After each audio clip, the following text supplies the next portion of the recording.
I eat that already? Man, I'm still hungry.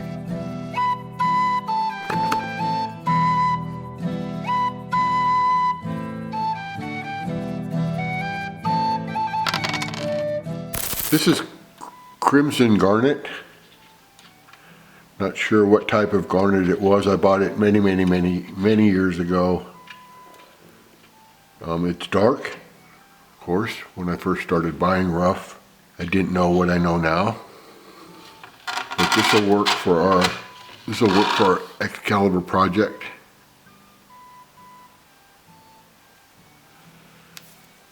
So when you're buying rough, again, if it's too dark, when you're looking at it, it's too dark. You can put the light behind it and say, yeah, it's got color, but in general, this would be too dark for me to buy today if I saw it from a vendor, but that wasn't the case when I first started cutting gemstones. So this is what I'll use for our Excalibur project. A few weeks ago, I made a tutorial on how to frost facets in a gem design using the Gem Cut Studio or GCS software. And here's a link to that video if you're interested in learning about creating gem cutting designs and using frosting of facets to create those designs. The design I used in that tutorial is called Excalibur, and it was created by Phan Tranh Trung, and he put it into the public domain. Here are the cutting instructions for Excalibur.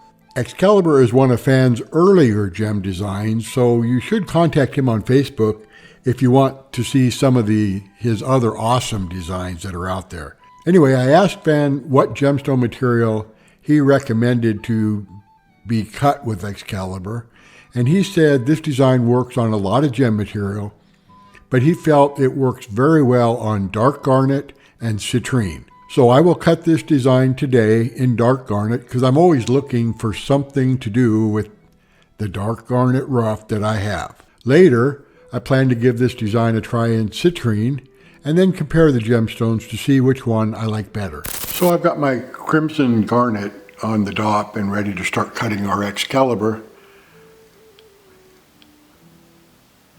As you can see, this piece of rough is kind of dark. So I think it'll be perfect for Excalibur. I'm always looking for something I can do with dark garnet, so we'll see how this works out. I'll start preforming our garnet with 100 grit lap topper and see where we can go with that.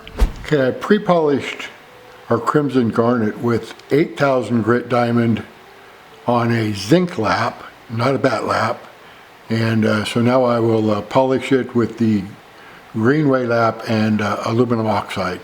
All right, I finished polishing our Crimson Garnet with the Greenway lap by Gear Loose and sprayed it with aluminum oxide mixed with water. Now the reason I pre-polished this Crimson Garnet with the 6,000 grit zinc lap instead of the bat laps, which are my go-to, is because I have the zinc lap and I just want to pull it out of the toolbox every so often and use it to stay proficient with it. So I know some cutters will tell you you only need 4 or 5 laps, and that's fine. But I like having additional tools in the toolbox, and when you have those, you got to take them out once in a while and practice with them. So the zinc lap did a great job with 8,000 grit diamond in pre-polishing and made the polishing job real smooth. So now I'll transfer my Crimson Garnet and cut the upper half of our Excalibur. Okay, I finished going over this Crimson Garnet with my 3,000 grit diamond on bat lap, and now I'll go over it with the 8,000 grit diamond on a zinc lap as a final pre-polish, and then I'll be able to polish these facets, and then I'll go back and frost the sword. Okay, I've polished all the facets on the Excalibur. Now I'll go back and frost in the sword. Okay, I've frosted the tip of the sword, and there's generally 2 grits you can frost with. Either the 600 grit diamond is what a lot of people use, about half, and then about the other half of cutters who frost use a 1200 grit lap. So I use this is my 1500 grit, 12M. It's about 1500 grit. So I did an informal survey one time, and about half the fasteners, as I said, used a 600 grit, and about half used the 1200 grit. So the 600 leaves a rougher, darker frosting, and the 1200, or in my case the 1500, leaves a little finer, a little lighter of a frosting. So I'm going to do the 1200 grit, well actually 1500 grit. So we'll see how the rest of the sword turns out. Okay. Here is Excalibur.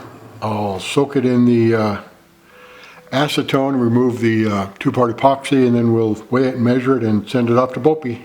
In this video, I finally cut a design that I've wanted to cut for a very long time, Excalibur. Phan told me that this design works on all type of gem material, but that he felt it works very well in dark garnet and citrine. And since I was always looking for a design that works in dark garnet, and I had a piece of crimson garnet rough for many, many years, so it seemed like the perfect stone for this design.